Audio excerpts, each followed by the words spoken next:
Bien, Jean-François Longeau, oui. Merci, Président. Merci de me donner la parole et encore mes excuses pour ce retard de tout à l'heure. Je vous en prie. Il semblerait que...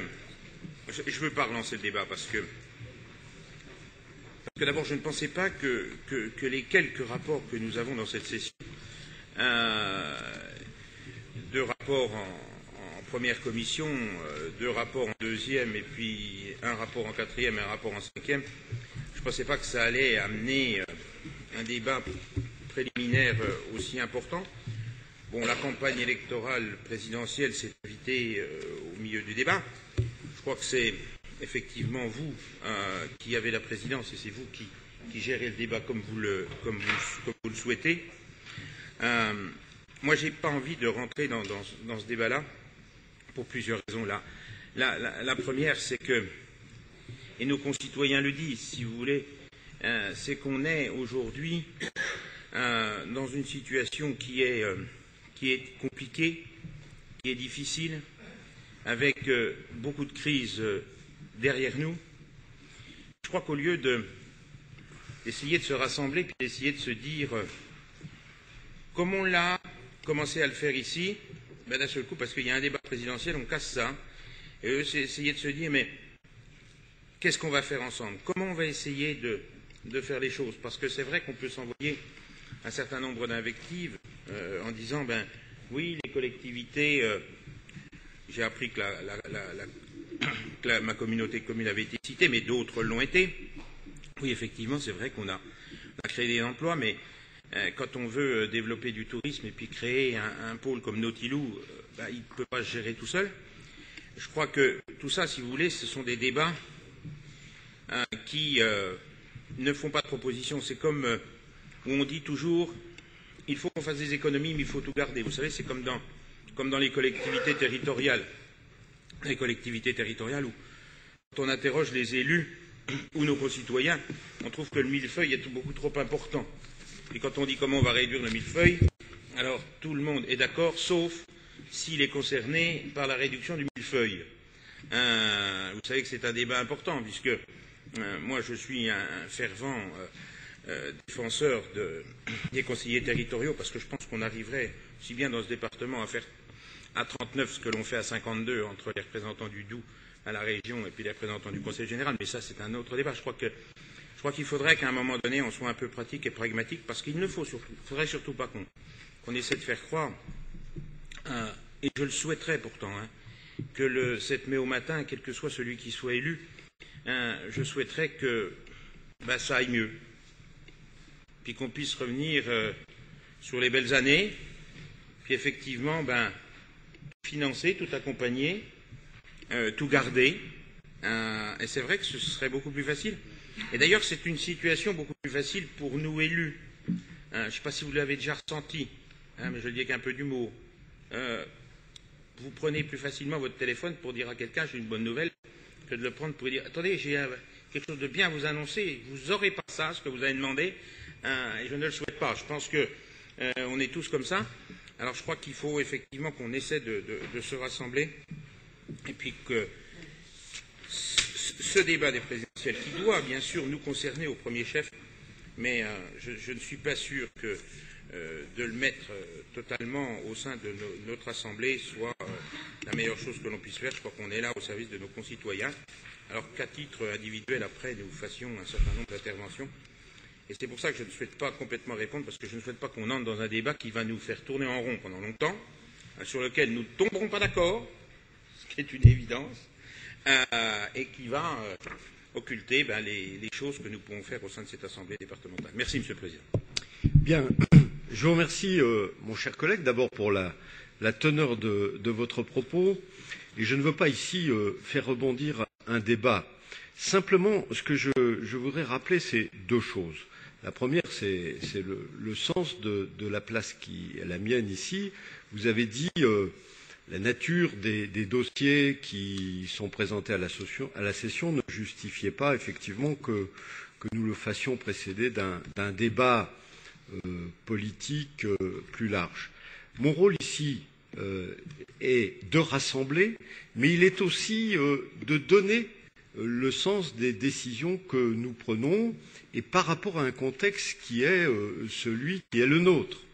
C'est mon rôle et ma fonction, c'est ce que je me suis attaché à faire dans le cadre de ce propos liminaire. Et parce que, comme vous, et c'est mon deuxième point, vous voyez que nous sommes capables de nous retrouver, et parce que, comme vous, je considère que la situation est difficile, je considère qu'elle est compliquée, je reprends vos termes, et je considère en plus, comme vous, que le 7 mai au matin, par un coup de baguette magique qui sera intervenu au cours de l'élection de la veille, les choses ne seront pas telles que la vie sera brutalement différente. C'est parce que je partage cela que je récuse en même temps les procès qui nous sont faits. Et je récuse les procès, pas seulement les procès d'intention, mais les procès en gestion qui nous ont été faits au plus haut sommet de l'État.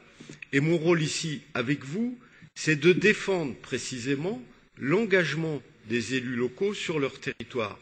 Et je ne dis pas non plus, d'ailleurs, que demain, en fonction des choix qui seront faits, les choses seront plus faciles, et en particulier l'équation financière n'aura pas brutalement évolué dans la nuit du 6 au 7 mai. Mais par contre, ce que j'espère, c'est que les relations, comme je l'ai indiqué dans mon propos de conclusion, les relations entre l'État et les collectivités puissent être revisitées à l'aune d'un contrat de confiance qui refonde ces relations.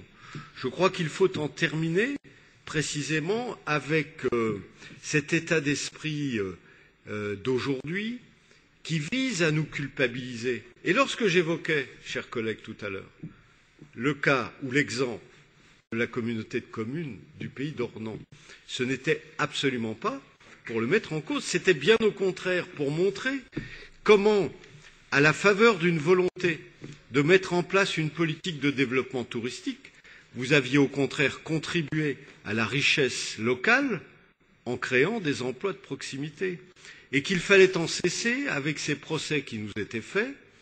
Et je pense que autour de la défense de l'engagement et non pas des intérêts catégoriels, nous ne sommes pas sur ce terrain-là, mais de la défense de l'engagement des élus locaux au service de notre territoire, nous étions en capacité de nous retrouver. C'est cela que j'ai voulu rappeler. Et un des enjeux de l'élection présidentielle, à mon point de vue, c'est de permettre de refonder sur d'autres bases les relations entre l'État et les collectivités. Je crois que c'est essentiel pour l'avenir même de nos territoires et pour l'avenir aussi de nos concitoyens. Voilà ce que j'ai voulu indiquer, cela et rien de plus. Je voudrais, et pardonnez-moi de l'avoir oublié tout à l'heure, vous dire aussi, parce que ça fait partie des éléments de fierté de la collectivité. J'ai ici, devant moi, un trophée qui m'a été remis en tant que président de la collectivité, donc qui est remis à toute la collectivité départementale, à l'ensemble des élus que nous sommes dans notre représentation des territoires et des élus. C'est le trophée, le deuxième, qui est remis du genre à un département, le titre de département ami des enfants. Et ce titre, qui nous a été remis à l'hôtel de ville de Paris la semaine dernière par le président de l'UNICEF France, reconnaît l'engagement qui est le nôtre au service de la protection de l'enfance, au service de l'éducation des enfants de notre territoire et de notre volonté de préparer l'avenir. J'ai eu l'occasion à ce moment-là de recevoir ici, vous le savez, le président d'UNICEF France avec lequel nous avons signé une convention. Mais ça a été l'occasion pour moi de rappeler, et faut-il ne jamais cesser de le souligner, que le département du Doubs mobilise chaque année, en dépit du contexte de difficulté qui est le nôtre, sur un budget de 540 millions d'euros, près de 100 millions, tout budget confondu, fonctionnement et investissement, au service de l'enfance et de la jeunesse. Ça aussi, ça traduit un choix politique qui est celui précisément de vouloir préparer l'avenir et précisément en privilégiant l'axe de l'enfance et de la jeunesse. Je crois que nous montrons très concrètement cette volonté en mouvement. En tout cas, ce trophée, il ne revient pas seulement au président, mais à l'ensemble de la collectivité dans la mise en œuvre et la traduction des politiques au quotidien. Nous mettons au service de l'enfance et de la jeunesse dans ce département. Voilà ce que je voulais aussi vous dire en introduction de notre session. Alors je vous propose que nous retrouvions notre ordre du jour, que nous passions au rapport 102, présenté par Claude Girard, et qui, précisément, on est dans le sujet que je viens d'évoquer, c'est la présentation de la charte départementale relative au fonctionnement des relais assistants maternels du Doubs. Claude Girard. Oui, vous connaissez tous le fonctionnement des rames. On vous le rappelle, on vous dit aussi qu'ils ont été initiés, ça fait déjà beaucoup d'années, en 1989 par la Caisse nationale d'allocation familiale. On vous explique aussi que dans le département du Doubs, ça fonctionne plutôt bien puisque il n'y a pratiquement plus de zones blanches, il y en a encore quelques-unes, deux qu'on a pu identifier. On vous explique aussi l'investissement du Conseil général puisqu'on finance dans chaque rame un poste d'animateur à hauteur de 9 150 €. Et on vous dit aussi que 80% des assistants maternels sont rattachés à un RAM. Mais l'objet de la charte, c'est surtout un petit peu de redéfinir les missions de chacun, puisque cette charte, elle date de 2002, et il est un petit peu nécessaire donc de redéfinir, je vous le disais, le rôle de chacun. D'abord le rôle, les missions des RAM, qui ont une mission d'information, une mission d'orientation, et qui sont aussi un lieu de rencontre et d'échange et de formation. La CAF du Doubs, dont la mission est d'agréer les RAM et de les coordonner. Le Conseil général, qui exerce ses compétences dans le cadre de ses missions de service de protection maternelle et infantile. Et puis également la MSA du Doubs, qui a une mission d'information et d'orientation. Et puis, de rappeler aussi les engagements financiers de chacun. Pour les CAF, les CAF qui attribuent un financement chaque année au vu du bilan annuel de chaque RAM. Du Conseil général, je vous l'ai dit, 9 150 € par équivalent temps plein, et ce qui correspond au budget primitif de 2012, il faut le rappeler, à une somme importante, 207 705 €. Et puis l'engagement financier aussi de la MSA, qui se fait sous forme de prestation de service. Voilà. Vous avez donc en annexe un projet de délibération de cette nouvelle charte de fonctionnement des relais assistantes maternelles du Doubs.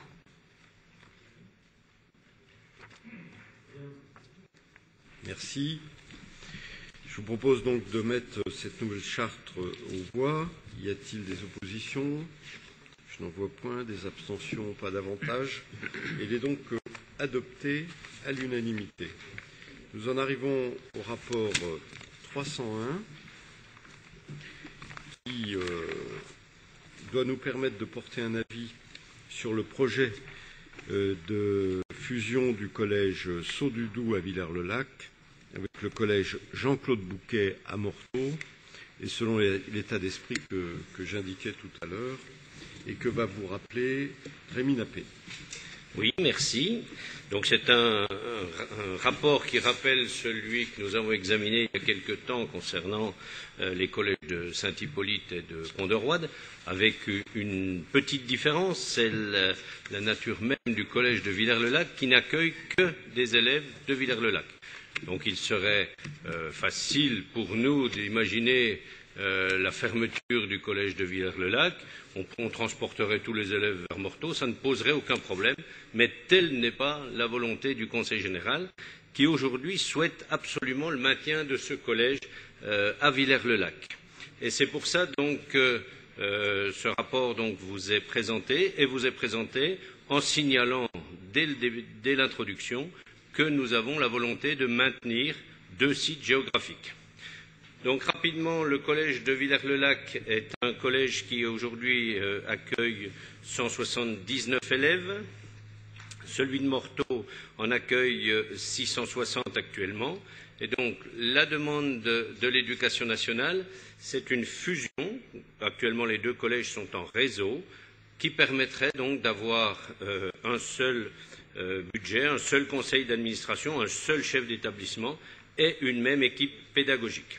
Les deux conseils d'administration concernés ont été consultés. Ils ont donné un avis favorable à la majorité. Il n'y a pas d'unanimité dans les deux endroits. Ça se comprend qu'on ait toujours quelques craintes de voir disparaître son établissement.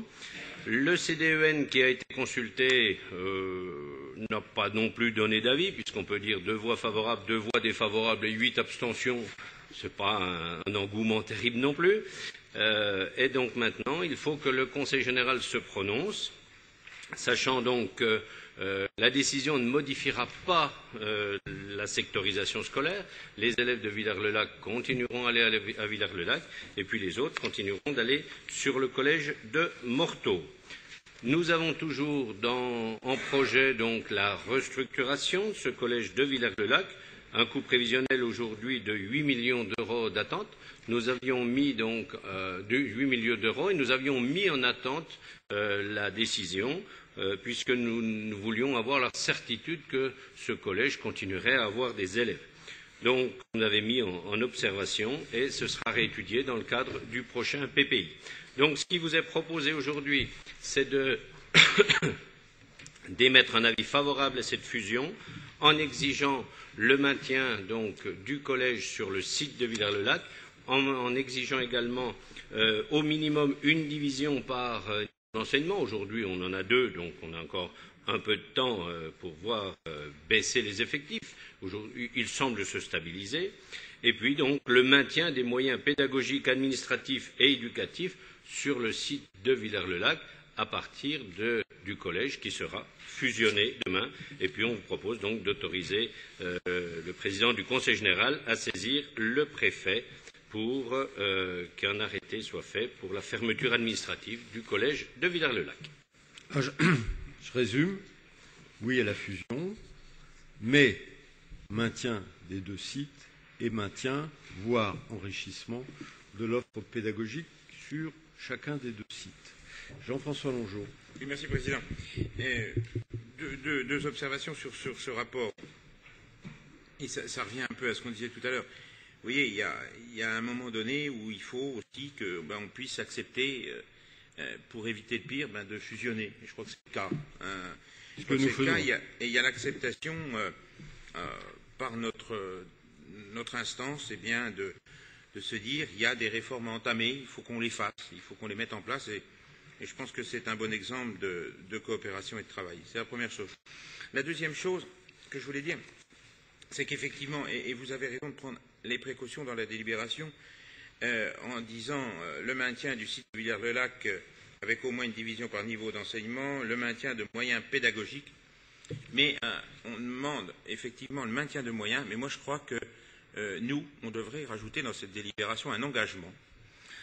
C'est l'engagement du département, effectivement, de poursuivre la réhabilitation de ce collège et de s'engager sur l'investissement. Je crois que ça montrerait effectivement la cohésion et la force de nos propos de dire, voilà, nous, on veut, mais, et on exige, et vous avez raison de dire on exige qu'il y ait des moyens qui s'y aient maintenus, que le collège reste en place sur Villars-le-Lac. Et nous, pour vous montrer que nous n'avons pas que des exigences, nous avons aussi une grande volonté, c'est celle de maintenir les choses et on s'engage sur, effectivement, regarder comment on pourra procéder à la réhabilitation et aux investissements qui seront nécessaires sur ce collège. Merci, Monsieur le Président. Très bien.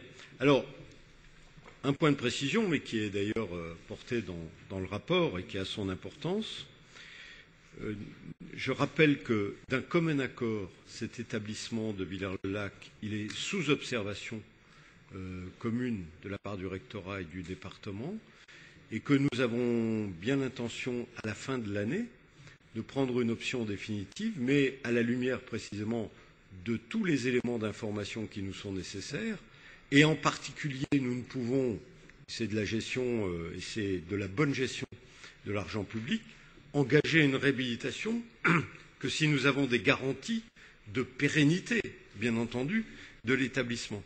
Et ces garanties de pérennité, nous n'en disposerons qu'à la fin de la période d'observation, ce qui nous permettra, et c'est tout notre espoir, d'inscrire la réhabilitation de cet établissement dans le plan pluriannuel d'investissement définitif, tel qu'il sera arrêté à ce moment-là. Albert Rognon. Merci, Président. Bien sûr, l'intérêt que je porte au collège, à nos 3 collèges d'ailleurs dans mon canton, mais principalement c'est celui de Villers qui nous intéresse et qui est aujourd'hui en question. Le collège de Villers-le-Lac, quand je suis arrivé conseiller général, en 2004, on devait avoir 145 élèves. Ensuite, on est descendu un petit peu. Et on a eu quelques réunions, on a vraiment tous travaillé dans le fond. C'est-à-dire que beaucoup d'élèves, et ça avait été dit par les profs de Villers-le-Lac, s'en allaient au collège Jeanne d'Arc à Morteau. Ce qui était faux, puisqu'il y avait plus d'élèves de Villers-le-Lac qui partaient au collège Jean-Claude Bouquet. Mais ceci étant dit, je crois qu'on a pu, avec les parents d'élèves en particulier, on a pu remonter le niveau des élèves, puisqu'on est aujourd'hui plus près de 180 que de 140, c'est clair. Ça veut dire aussi que si on prend en compte de ce qui se passe à Villers-le-Lac, avec les constructions, et surtout des gens qui arrivent de l'extérieur, c'est-à-dire qu'il y a une régénération de base à Villers-le-Lac avec des couples jeunes. Alors, je pense et j'espère qu'on pourra, dans ce qui a été dit, continuer d'inscrire à Villers, d'autant plus que le niveau scolaire, et si j'ai bonne mémoire, de nos 3 collèges a eu du 90% de résultats au brevet, ce qui est quand même pas mal par rapport à la moyenne nationale et aussi par rapport à la moyenne départementale. Donc, bien sûr, pour le conseiller général que je suis, c'est très, très encourageant. Et en même temps, on va veiller aussi à ce que les TOS soient toujours au niveau, ça on le fait, et que ce collège puisse un jour, et s'il augmente, et ça serait mon choix, partir demain à Morteau, je ne sais pas où on va les mettre, hein, mais bon, ça serait quand même compliqué, puisqu'il n'y a pas eu un nouveau collège qui a été fait pour les deux, c'était comme ça, c'était parti comme ça à l'époque. Mais je pense que l'intérêt de nos élèves, l'avenir, ce serait que ce collège soit réhabilité. Voilà, moi j'ai vu les plans, on avait participé en son temps. Je ne sais pas ce qui va se passer, j'ai bien compris que vous étiez attentif au nombre d'élèves en particulier, c'est-à-dire au niveau, et c'est tout à fait normal puisqu'on ne va pas faire des investissements si demain il y a 130 élèves. Mais je peux pas l'affirmer, mais je peux d'ores et déjà dire qu'on va vraiment monter, à mon avis, en puissance à Villers-le-Lac, vu ce qui est en train de se passer au niveau construction et au niveau arrivée. C'est un village qui a progressé de 200 à 300 personnes et je pense que c'est en plein essor. Voilà. Et moi, je souhaite que ce collège, qui est un très bon collège, ce collège puisse continuer d'exister. Enfin, c'est mon vœu le plus cher, en tous les cas. Je vous remercie.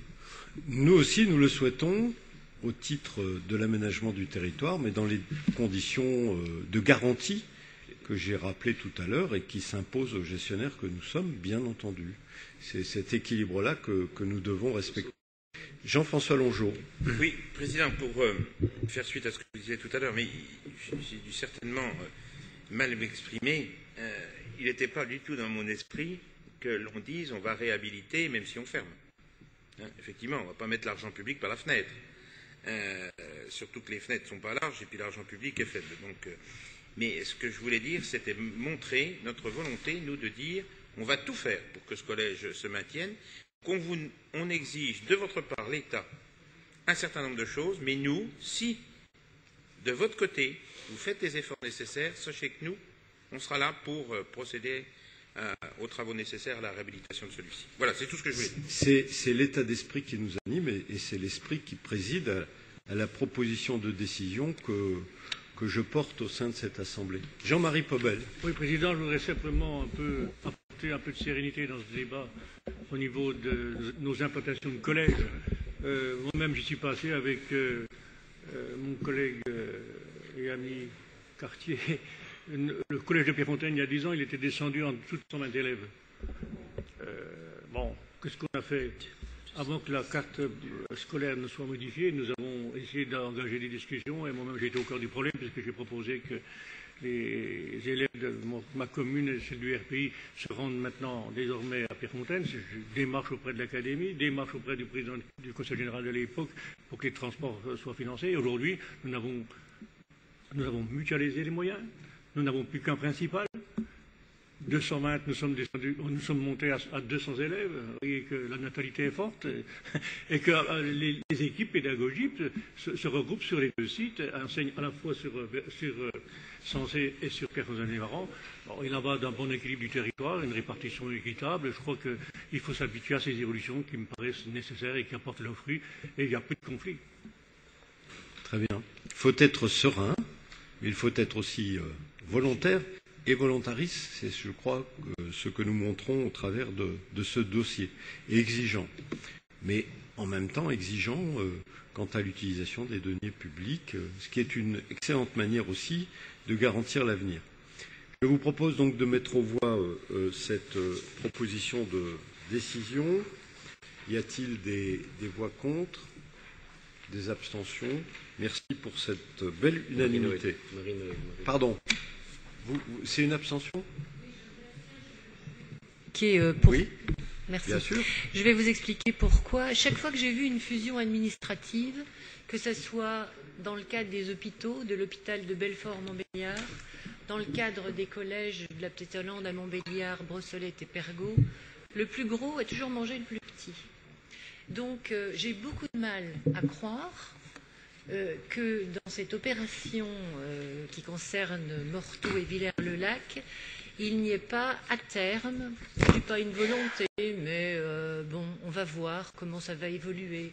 Ce qu'on peut comprendre d'un point de vue budgétaire, mais les faits sont les faits. Chaque fois qu'il y a eu fusion administrative, il y a eu digestion du plus petit.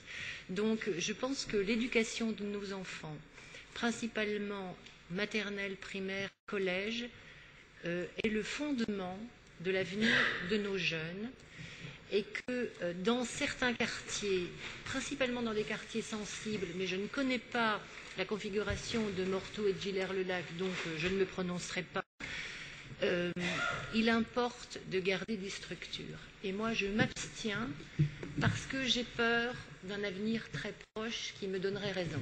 Mais j'espère avoir tort. Voilà. Bien, écoutez, je prends acte de votre décision. Je vous rappellerai juste que sur les décisions de cette nature que nous avons été amenés à prendre dans le passé, grâce notamment à la volonté politique de la collectivité, nous avons tenu parfois contre vent et marée, parce que ce que vous dites est un risque réel. Mais je pense notamment au collège de Saint-Hippolyte et de Pont-de-Roide, sur un territoire que vous connaissez bien, où précisément nous avons tenu l'exigence de 2 sites. C'est également vrai, je crois, sur ce que nous nous apprêtons à décider.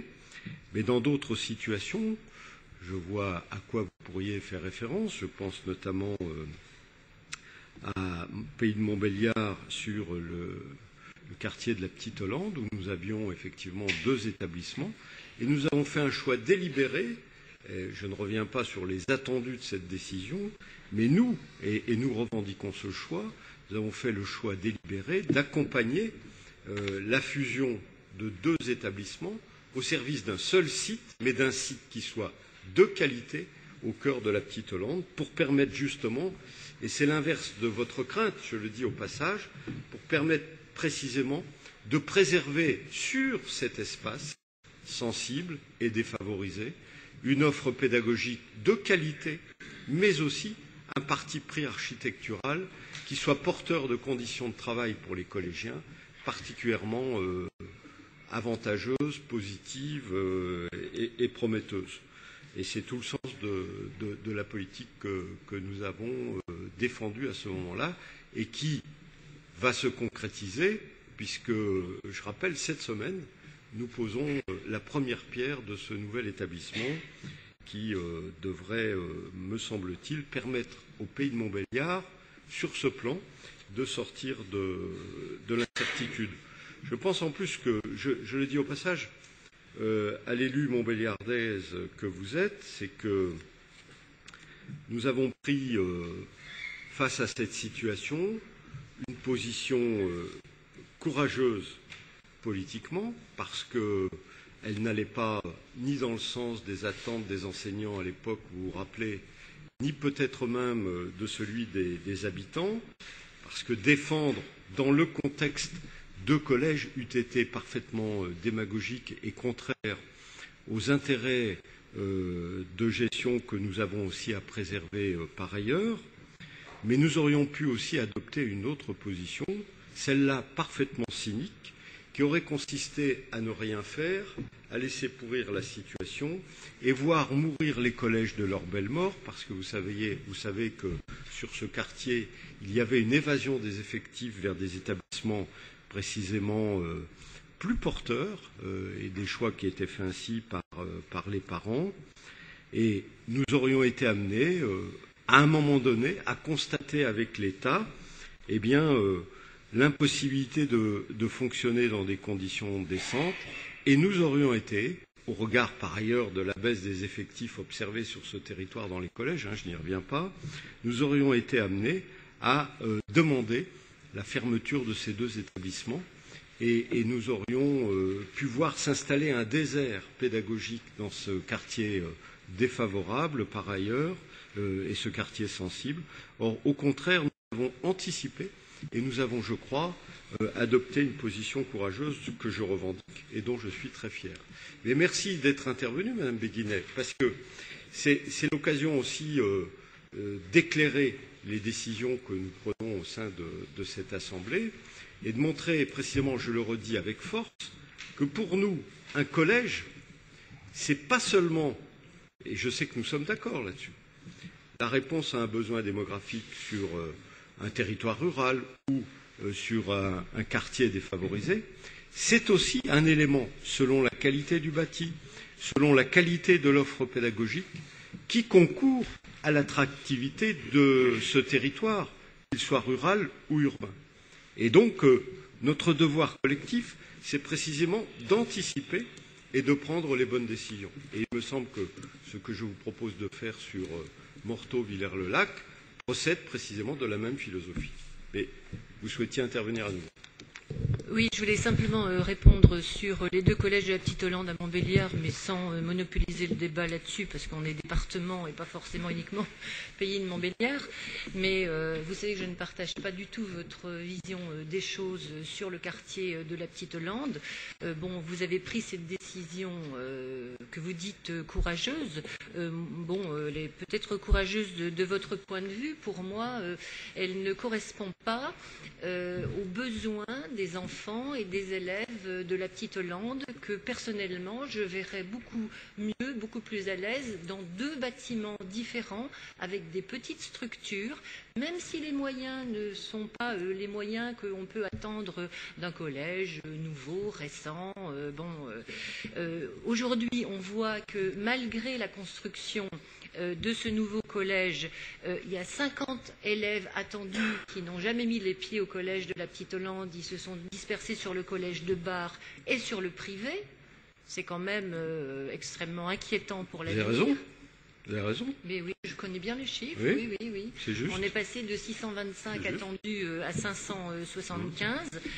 J'espère que la construction du nouveau collège fera que, effectivement, l'attractivité d'un beau bâtiment, du matériel neuf, permettra une attractivité nouvelle et renforcée. Mais quand je lis les documents de la presse ces jours-ci, je suis quand même inquiète. Et vous êtes aussi inquiet avec moi, puisque un grand nombre d'habitants de la Petite Hollande et de représentants des associations de parents d'élèves se sont manifestés pour faire part de leurs craintes, qui auraient été différentes si deux collèges étaient restés. Mais bon, on ne sera jamais d'accord sur ce sujet-là. Et si nous n'avions rien fait, en effet, je pense que cette hémorragie que vous observez aujourd'hui se serait poursuivie Et ce quartier aurait perdu la totalité de son offre pédagogique. Or là, encore une fois, nous avons suffisamment anticipé pour offrir une offre pédagogique de qualité dans un bâti architectural rénové, et on sait combien c'est essentiel par rapport à l'attractivité d'un territoire. Et je crois que, précisément, l'effet de masse critique aussi dans un collège, par rapport à la richesse pédagogique, est une dimension essentielle. Mais on ne refera pas le débat sur Montbéliard, les choix ont été faits, et encore une fois, je le revendique avec fierté, parce que je suis sûr que cette chute des effectifs à laquelle nous avons assisté au cours des dernières années, et qui était inexorable, encore une fois, au regard des conditions réunies sur ce quartier de la Petite Lande, vous l'observerez, et nous l'observerons ensemble dans les mois qui viennent, se trouvera inversée, parce que, tout simplement, les conditions sont devenues différentes. Bien, je mets au voie le rapport. Donc j'ai bien noté qu'il y avait une abstention. Les autres membres de l'Assemblée votant favorablement. Nous en arrivons au rapport 303 sur la culture. Noël Gauthier. 302, pardon. Noël Gauthier. Oui, ce rapport donc concerne la saison culturelle et tout simplement la loi de finances rectificative pour 2011 a introduit un nouveau taux de TVA à 7% qui remplace celui de 5,5% applicable à compter du 1er janvier 2012. Sur les 42 spectacles, 9 sont concernés par cette modification. Donc je vous renvoie au projet de délibération. Il s'agit tout simplement d'annuler les subventions votées au budget primitif 2012, dont la liste figure en annexe 1, page 6, et de se prononcer sur l'octroi et le versement des subventions à ces 9 communes ou communautés de communes en tenant compte de la modification du taux de TVA, et de vous prononcer sur le modèle d'avenant et d'autoriser le cas échéant, Monsieur le Président, à le signer pour les 9 communes ou communautés de communes concernées. Très bien, merci. Y a-t-il des oppositions? Des abstentions? Je n'en vois point. Le rapport 302 est donc adopté. J'en arrive au rapport 303. Oui, coopération décentralisée. Oui, coopération décentralisée, c'est dans le cadre du dispositif Tandem solidaire qui associe le Conseil général du Doubs et l'inspection académique en lien avec la DAREC. L'association sportive du Collège de Saint-Hippolyte a réalisé, dans le cadre d'un long travail sur le microcrédit et l'eau et l'accès à l'eau, une exposition itinérante intitulée Microcrédit. Vous avez dans ce rapport donc l'exposé de la teneur et la constitution de cette exposition. Elle a été réalisée lors de l'année scolaire 2010-2009 par les élèves de 6e du collège Jacques Courtois de Saint-Hippolyte, dont on parlait il y a peu. L'association voudrait rendre cette exposition disponible pour le plus grand nombre et, afin d'en assurer la pérennité, a décidé d'en faire don au Conseil général. Cette exposition, si le département en accepte le don, continuerait à être mise à disposition gratuitement pour les acteurs du département, collèges, bibliothèques, collectivités, et permettra d'illustrer l'exemplarité du dispositif des tandems solidaires et au-delà de la coopération internationale. Il vous est donc demandé de vous prononcer favorablement sur l'acquisition à titre gratuit de cette exposition et d'autoriser le président du Conseil général à signer la convention dont le projet figure en annexe. Pas d'opposition à ce projet, pas d'abstention. C'est donc approuvé à l'unanimité. Je vous en remercie. Le rapport 101, politique de l'habitat, renouvellement de l'allégation des aides à la pierre pour la période 2012-2017. Éric Alauzet. Oui, chers collègues, nous vous proposons donc le renouvellement de la délégation à la pierre pour la période 2012-2017 et d'adopter les conventions correspondantes. D'une part, la convention générale, également la convention d'aide à l'habitat privé et la mise à disposition du personnel de l'État pour ce faire. Tout ceci au vu du bilan globalement positif. En termes financiers, c'est important. Sur la période de la précédente convention, délégation de 6 années, c'est plus de 22 millions d'euros qui ont été consentis à cette politique, dont 4,5 millions apportés par le Conseil général du Doubs, et puis du nombre de logements réalisés, autour de 800 logements, que ce soit pour le neuf ou pour la rénovation, et 6 000 logements aidés dans le cadre des aides de l'ANA. Donc les objectifs ont été atteints.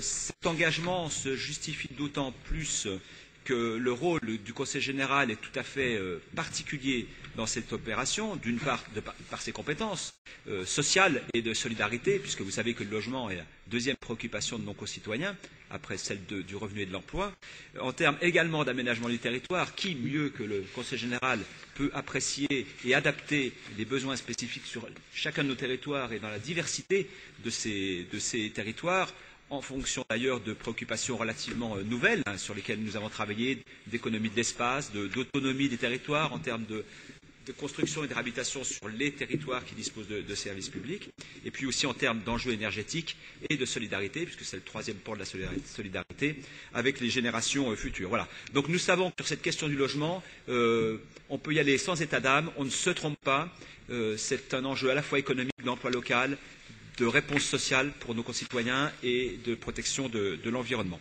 Le tout s'intégrant ou devant s'intégrer progressivement dans une politique globale et cohérente que nous sommes en train d'ébaucher et de travailler sur le plan départemental de l'habitat, et nous espérons à travers ce plan départemental de l'habitat vous mobiliser, chacun d'entre vous, chacun des territoires, puisque sur cette question de l'habitat, il est vraiment important que les élus locaux s'emparent de cette question, ce qui est parfois le cas sur certains territoires, mais pas sur tous. Donc là, il y a vraiment, c'est un appel à chacun d'entre vous pour que vous ayez dans vos communes, surtout dans vos communautés de communes, des élus en charge de cette question. Voilà. Et puis pour terminer, pour conclure, deux points particuliers pour attirer votre attention néanmoins sur la construction neuve, sur la diminution des aides de l'État, puisqu'on est passé à peu près de 8 000 € par logement à 5 000 €. Donc la baisse est conséquente. Elle ne correspond pas à ce qu'on est en droit d'attendre sur cet enjeu important. Et puis le deuxième point, c'est sur la rénovation du logement. J'ai cité des chiffres sur la période écoulée qui posaient, en termes de nombre, le nombre de logements rénovés à peu près équivalent à celui des nouveaux logements construits. Or, il va falloir démultiplier par 2, par 3, par 4 la rénovation des logements, et nous sommes insuffisamment aidés sur cette question, et il faudra là que nous sollicitions l'État pour qu'il renforce ses politiques en matière de logement, notamment en termes d'habitat. Il y a quand même un biais là que vous avez sans doute noté les uns et les autres. Vous savez que 3 zones prioritaires ont été décidées au niveau de l'État, les zones dites tendues, Île-de-France, PACA, Rhône-Alpes, et on pourrait considérer d'une certaine façon, c'est vrai que nous disposons ici dans notre région de suffisamment de logements, et d'ailleurs l'indicateur de la vacance pourrait le confirmer. Le problème, c'est que parallèlement à cette vacance, nous avons des listes d'attente importantes qui traduisent l'inadaptation de l'offre aux besoins. Et cette inadaptation porte notamment sur le fait que des logements anciens sont mal adaptés aux attentes de nos concitoyens aujourd'hui. Et donc nous avons un travail très très très important de rénovation de ces logements pour épurer la vacance et offrir à nos concitoyens des logements à la hauteur de ce qu'ils sont en droit d'attendre. Voilà. Donc il y a des moyens conséquents à mobiliser sur la rénovation du logement. Je voulais attirer votre attention sur ce point. Merci. Je mets aux voix ce rapport. Pas d'opposition, pas d'abstention. Mais Éric Alauzet a eu raison de rappeler nos priorités et surtout nos leviers d'action en la matière et notre engagement volontaire, puisque rien ni personne ne nous obligeait à prendre cette compétence, sauf la conception que nous faisons et de la solidarité et de l'aménagement du territoire. Nous en arrivons à la 5e commission, rapport 501, ressources humaines. Martine Boisdet. Merci. Donc, un rapport qui a 2 objets. D'une part, l'adaptation des emplois permanents et d'autre part, une poursuite de la mise en œuvre de notre projet avec la revalorisation du régime indemnitaire de certaines catégories. On reste, le Président l'a rappelé, dans l'objectif d'une masse salariale avec une évolution limitée à 1,1%. On doit adapter nos emplois permanents en raison de recrutement suite à des vacances de poste. Ça conduit à procéder à certaines transformations. On a également 4 transformations de postes qui sont proposées pour valoriser la réussite à un concours de 4 agents de la collectivité. Vous avez le tableau, page 3, il se poursuit par 4 de ce rapport. Et enfin, le Centre départemental de l'enfance et de la famille est dirigé par un directeur et un directeur adjoint qui sont secondés par 5 chefs de service.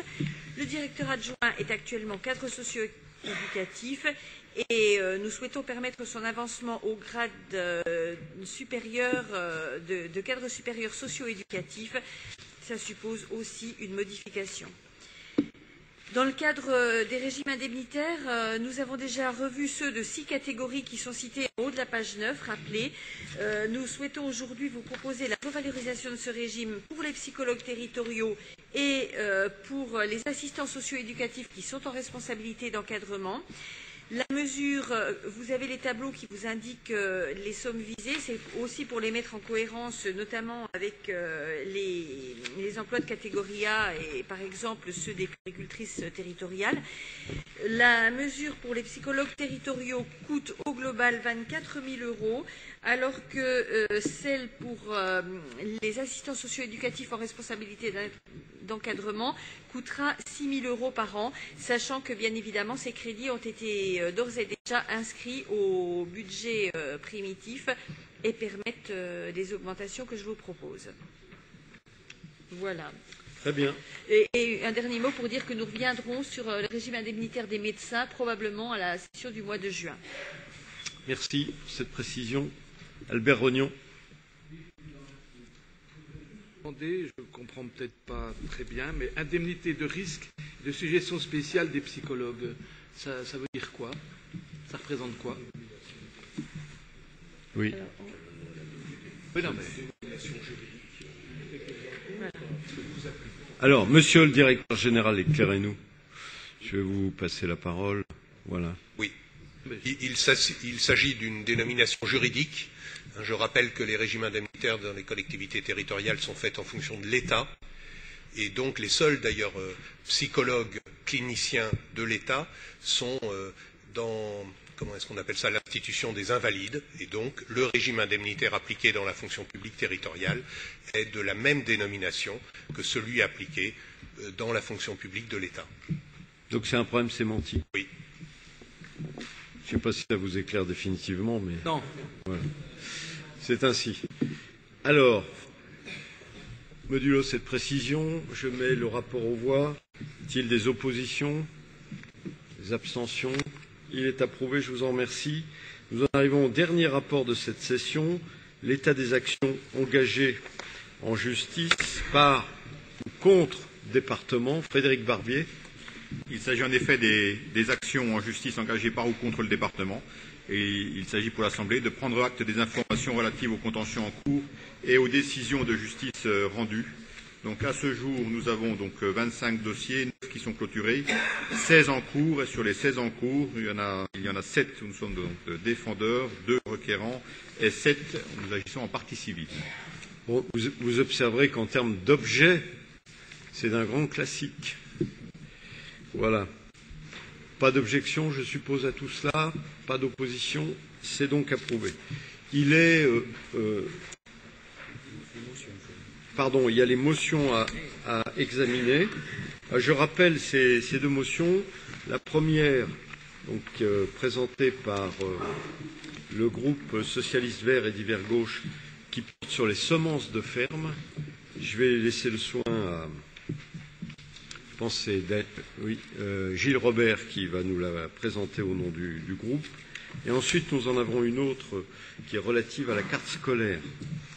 Alors, si d'aventure je m'adresse à la minorité, vous souhaitiez une suspension de séance, je vous propose qu'elle puisse se tenir après la présentation des 2 motions, ce qui nous permettra sans doute d'optimiser quelque peu.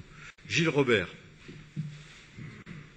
Oui, cette motion relative à la loi sur les semences de ferme, donc c'est une question qui est à la fois sociale, économique et puis environnementale, bien évidemment.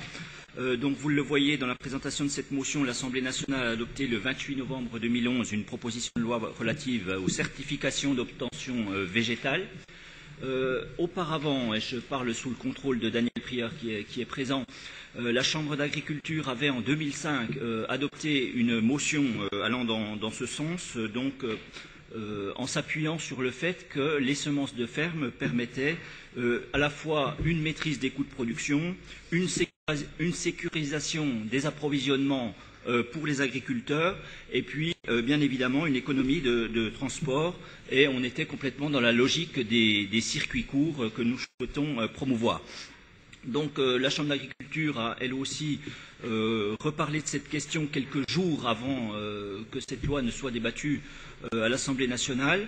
Elle a insisté sur l'intérêt environnemental donc, de cette mesure, la biodiversité, l'élimination et la réduction des pesticides, sur l'intérêt économique également, puisque plus de la moitié des semis français sont faits avec les semences de ferme, donc une autoproduction importante de l'ordre de 150 millions d'euros, et puis sur l'intérêt social également et historique de ce véritable patrimoine que constituent les semences de ferme. Donc la Chambre avait repris dans les mêmes termes, je crois, la délibération qu'elle avait adoptée en 2005. Pour ce qui nous concerne, on considère donc que le droit ancestral des agriculteurs, et je lis la motion, d'utiliser et d'échanger librement et gratuitement leurs semences de ferme est un droit fondamental, indispensable à l'autonomie des exploitations, ainsi qu'à l'adaptation des cultures au changement climatique et à l'environnement local. Je crois que tout est dit et les attendus ont été expliqués. Est-ce que le président de la Chambre d'agriculture souhaite éclairer notre jugement? Oui, je pense que c'est un dossier. Merci président déjà de me donner la parole. C'est un dossier qui a fait beaucoup de bruit à l'échelle nationale. Nous, on a souhaité au niveau de la Chambre reprendre les choses qui avaient été dites à la motion qui avait été présentée en 2005 pour pas, je dirais, refaire le débat en tant que tel. J'attire quand même l'Assemblée sur une certaine prudence. Pour une chose qui, moi, il n'y a pas d'interdiction d'utiliser des semences de ferme. Il faut bien comprendre le texte comme il a été pris à l'Assemblée nationale. Il n'y a pas d'interdiction d'utiliser les semences de ferme. Mais pour pouvoir utiliser légalement des semences de ferme, la demande, c'est de s'acquitter d'une petite contribution qui permet de continuer de faire évoluer le progrès génétique. Si, et il y a des agriculteurs qui sont là, qui étaient un petit peu céréaliers, mais qui étaient beaucoup éleveurs, mais un petit peu céréaliers, on se met sur les plateaux d'orge de printemps, on a connu pendant 20 ans de la Rica, après on a eu de la Bérénice, après on a eu de la Menuet, et puis aujourd'hui on a, je dirais, d'autres variétés. Donc je pense qu'il faut qu'on soit relativement prudent, parce que quelque part, il ne faut pas refuser aussi la modernité génétique par rapport à ça. Et on peut ressemer pendant un certain nombre d'années, mais penser ou laisser croire qu'on sème les mêmes variétés qu'il y a 40 ans et puis que c'est complètement faux. C'est comme si on utilisait dans la génétique animale les mêmes semences qu'il y a 40 ans. C'est exactement pareil. Donc on est bien content d'avoir des gens qui font du progrès génétique. Ce qu'il faut, je pense que les choses ont été pas très bien expliquées au niveau national. Ce qu'il faut surtout, c'est que les agriculteurs soient conformes au niveau communautaire. Et le fait de s'acquitter d'une petite taxe qui est de 3 euros, je crois, d'hectare ou quelque chose comme ça, nous, aujourd'hui, après analyse après coup, ne nous paraît pas être quelque chose de dramatique. Au contraire, ça permet de continuer à faire progresser le progrès génétique tout en permettant aux agriculteurs d'utiliser les semences de ferme. Et parce que quand vous avez quelques hectares à semer, ce qui est le cas des agriculteurs du Doubs, vous achetez généralement de la semence certifiée. Par contre, où il y a des vrais enjeux, c'est les gens qui ont 200 ou 300 hectares qui, quelque part, prennent une partie de leur récolte de l'année précédente pour pouvoir la réutiliser sur leur exploitation. Donc, mais ils ne sont pas fous, vous savez, les paysans. S'ils ont 200 hectares à semer, ils en achèteront toujours 4-5 hectares de semences certifiées pour pouvoir l'utiliser l'année d'après. Bien, merci. Jean-Marie Pobel. Ouais, on va parler en spécialiste, Daniel et moi. Et il me faisait un coup d'œil tout à l'heure. Je me souviens, à l'époque où j'étais jeune agriculteur, je ressemais encore le grain issu de ce qu'on avait secoué l'hiver pendant les récoltes du fourrage, parce que nous n'avions pas les semences certifiées. J'ai connu tout ça. Et pour rappeler qu'aujourd'hui, nous sommes quand même dans une situation difficile, avec un contexte climatique qui a fondamentalement changé, et l'arrivée des campagnols qui change totalement la donne. Là, il faut être très performant pour pouvoir réagir dès le 1er avril pour que les plantes certifiées, entre guillemets, s'implantent, s'enracinent et nous permettent une première et deuxième coupe et peut-être une troisième, parce qu'il faut s'adapter à la situation nouvelle. Je crois que c'est important. Je me suis beaucoup promené cette semaine, j'étais dans le canton de Rosemont samedi, je me suis promené sur Mèche, c'est une catastrophe, parce qu'il n'y aura pas d'herbe cette année. Alors si on se mettait dans la situation de se draper dans une situation impossible, il n'y aura pas de récolte si on ne s'adapte pas avec des moyens nouveaux. Bien, Jean-Pierre Gürtner. Oui, merci Président. Oui, c'est vrai que j'ai été très étonné de trouver une motion relative sur les semences de ferme parce que dans les années 85, dans le cadre de ma formation au lycée agricole, je suis allé en formation sur les semences certifiées dans l'ouest de la France, à l'INRA. Donc je vous rappelle qu'il y a 3 types de façons d'obtenir une semence. La première, c'est la sélection massale, et c'est le texte qui nous concerne. L'agriculteur choisit ce qui est de meilleur ou ce qui a produit la meilleure semence, et va la ressemer. La deuxième, c'est quand même la sélection avec des hybrides F1, issus de croisements de lignées pures pour certains caractères. Et donc là, c'est vrai qu'il y a progrès. Il y a progrès, c'est ce que disait tout à l'heure Daniel, mais en même temps, j'allais dire, il y a un volet commercial et il y a un volet économique. Puis la troisième, c'était, on balbutie un peu, mais c'était la notion de OGM, organisme génétiquement modifié, dont on voyait le taux de réussite qui était de 1 par million d'essais. Donc on sentait quand même que c'était difficile et que là aussi il y avait un volet commercial, il y avait un volet économique. Donc bon, c'est vrai que moi je suis étonné, mais la précision a été donnée que sur la sélection massale, on y met une taxe pour les agriculteurs dans la mesure où c'est une tradition depuis de très nombreuses années.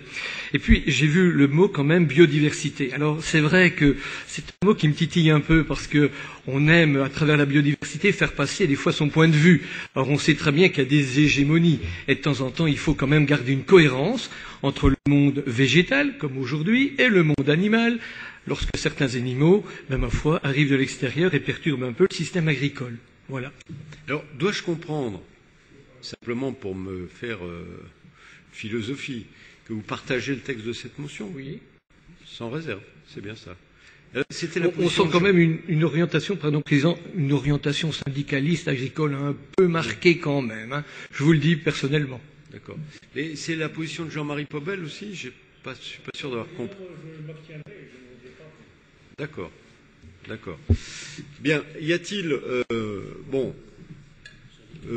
d'autres interventions sur cette motion? Non? Très bien. Alors, on en arrive à la deuxième.